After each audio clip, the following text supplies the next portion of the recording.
Les mots ont perdu de la justesse de leur définition. Les mots qui dénomment le réel ou le renomment autrement nous conduisent aux pires tragédies de l'histoire.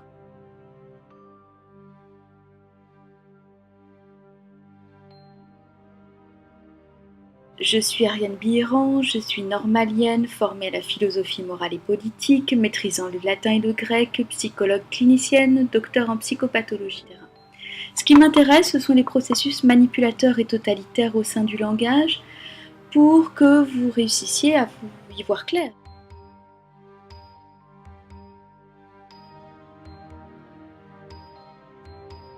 Comprendre comment les mots peuvent soigner ou comment ils peuvent commettre le pire.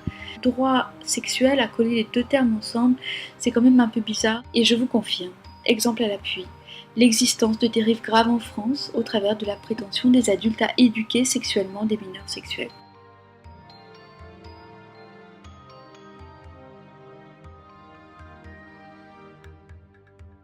On éduque à réprimer des pulsions et à ne pas faire tout ce qu'on veut. On n'éduque pas à une pulsion.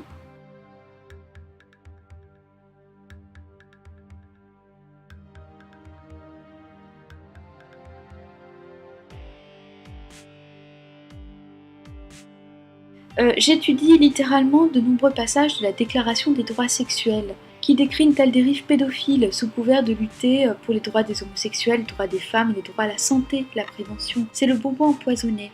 C'est le bonbon qui est très appétissant, qui vous fait très envie, qui a l'air super bon, c'est-à-dire des idéaux auxquels tout le monde a envie de croire, que toutes les manipulations, et en particulier les manipulations de masse, se font au nom des idéaux, et en particulier au nom d'un idéal qui est celui de l'égalité.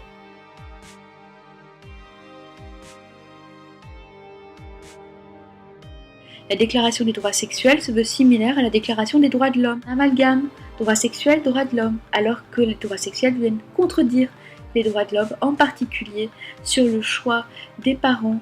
Il y a un sophisme c'est un faux raisonnement qui fonde tout ce qui se passe autour de cette notion complètement crapuleuse de droits sexuels.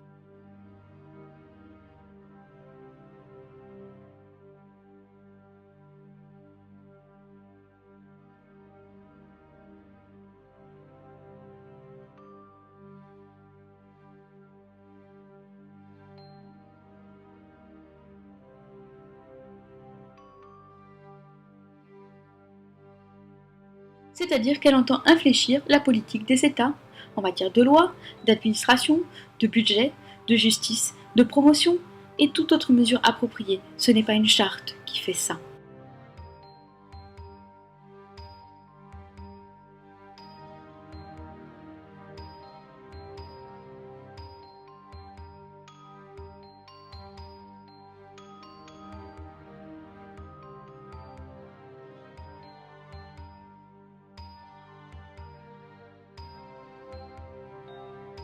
Standards pour l'éducation sexuelle en Europe, qui nous sont donc imposés, en tout cas à tous les enfants de France, sans que le peuple français ait eu quelque chose à en dire. Vous pouvez aller vérifier toutes les références, c'est que les pédophiles invoquent le fait d'avoir une orientation sexuelle. Jamais ces textes n'opposent une limite extrêmement ferme sur la pédophilie et la pédocriminalité, car ils invoquent une notion qui est celle du consentement de l'enfant.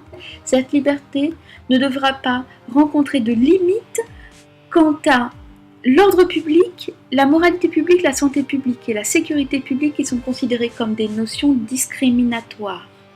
La Déclaration des droits sexuels pose, et d'autres textes des droits sexuels posent comme principe qu'il ne faut pas discriminer par l'âge l'enfant et l'adulte. Cela fait sauter le concept juridique de minorité sexuelle.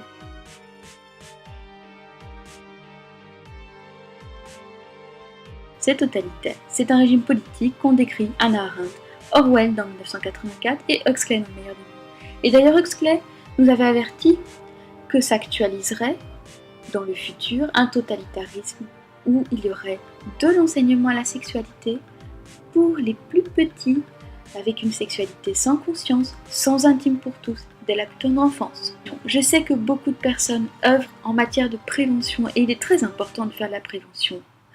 La prévention au risque, de la prévention aux grossesses non désirées, de la prévention justement à toute atteinte à l'intégrité. Là, je crois que nous ne sommes pas dans la prévention.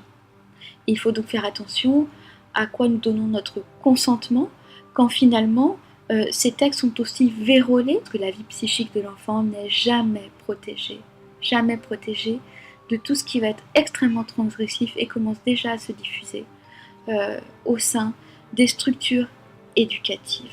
Nous courons au-delà d'un totalitarisme nouveau visage qui va s'en prendre aux enfants dès l'âge de 0 ans.